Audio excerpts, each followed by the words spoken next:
Espiritismo, a caminho da luz. Estudando o Livro dos Espíritos, Allan Kardec. Questões 01 a 1019.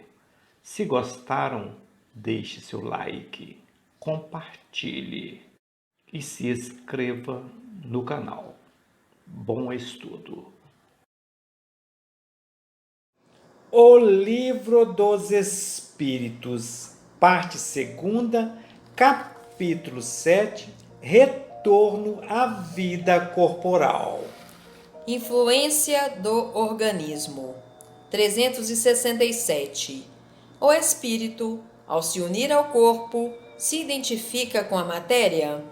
A matéria é apenas o envoltório do espírito, assim como a roupa é o envoltório do corpo. O espírito, ao se unir ao corpo, conserva o que é próprio de sua natureza espiritual. 368. As faculdades ou dons do espírito se exercem com toda a liberdade após sua união com o corpo? O exercício das faculdades depende dos órgãos que lhes servem de instrumento. São enfraquecidas pela grosseria da matéria. 368-A.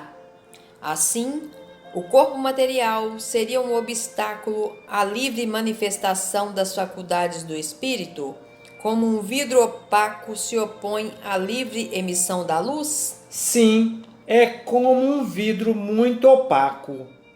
369. O livre exercício das faculdades da alma está subordinado ao desenvolvimento dos órgãos? Os órgãos são os instrumentos da manifestação das faculdades da alma. Essa manifestação depende do desenvolvimento e grau de perfeição desses mesmos órgãos. Como a boa qualidade de um trabalho depende da boa qualidade da ferramenta. 370. Pode-se deduzir que, da influência dos órgãos na ação das faculdades do espírito, possa haver uma relação entre o desenvolvimento do cérebro e das qualidades morais e intelectuais? Não se deve confundir o efeito com a causa. O espírito tem sempre as faculdades que lhe são próprias.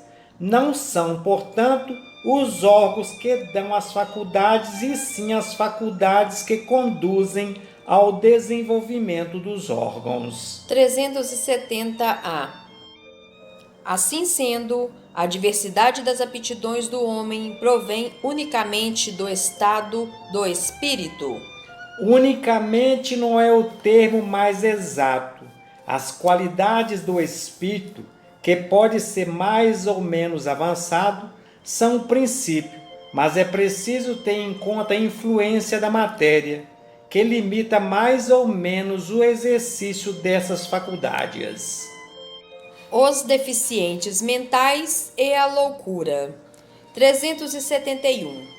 A opinião de que os deficientes mentais teriam uma alma inferior tem fundamento? Não, eles têm uma alma humana, muitas vezes mais inteligente do que pensais, que sofre da insuficiência dos meios que tem para se manifestar, assim como o mudo sofre por não poder falar. 372. Qual o objetivo da providência ao permitir reencarnações como os loucos e os deficientes mentais? São espíritos em punição que habitam corpos deficientes. Esses espíritos sofrem com o constrangimento que experimentam e com a dificuldade que têm de se manifestarem por meio de órgãos não desenvolvidos ou desarranjados. 372-A. É exato dizer que os órgãos não têm influência sobre as faculdades? Nunca dissemos que os órgãos não têm influência. Têm uma influência muito grande sobre a manifestação das faculdades, porém não as produzem. Eis a diferença. Um bom músico com um instrumento ruim não fará boa música, mas isso não impedirá de ser um bom músico. 373. Qual pode ser o mérito da existência de seres como os loucos e os deficientes mentais? É uma expiação obrigatória pelo abuso que fizeram de certas faculdades. É um tempo de prisão. 373A. O corpo de um deficiente mental pode, assim, abrigar um espírito que teria animado um homem de gênio em uma existência procedente? Sim, a genialidade torna-se às vezes um flagelo quando dela se abusa. 374. O deficiente mental, no estado de espírito, tem consciência de seu estado mental? Sim, muito frequentemente. Ele compreende que as correntes que impedem seu voo são uma prova e uma expiação. 375. Qual é a situação do espírito na loucura? O espírito, no estado de liberdade, recebe diretamente suas impressões e exerce diretamente sua ação sobre a matéria. Porém, encarnado, se encontra em condições bem diferentes e na obrigatoriedade de só fazer isso com a ajuda de órgãos especiais. Se uma parte ou o conjunto desses órgãos for alterado, sua ação ou suas impressões, no que diz respeito a esses órgãos, são interrompidos. Se ele perde os olhos, torna-se cego. Se perde o ouvido, torna-se surdo, etc. Imagina agora que o órgão que dirige os efeitos da inteligência e da vontade, o cérebro, seja parcial ou inteiramente danificado ou modificado, e ficará fácil compreender que o espírito, podendo dispor apenas de órgãos incompletos ou deturbados, deverá sentir uma perturbação da qual, por si mesmo e em seu íntimo, tem perfeita consciência, mas não é senhor para deter-lhe o curso. Não tem como alterar essa condição. 375A. É então sempre o corpo e não o espírito que está desorganizado? Sim, mas é preciso não perder de vista que, da mesma forma como o espírito age sobre a matéria, também a matéria reage sobre o espírito numa certa medida. E que o espírito pode se encontrar momentaneamente impressionado pela alteração dos órgãos pelos quais se manifesta e recebe suas impressões.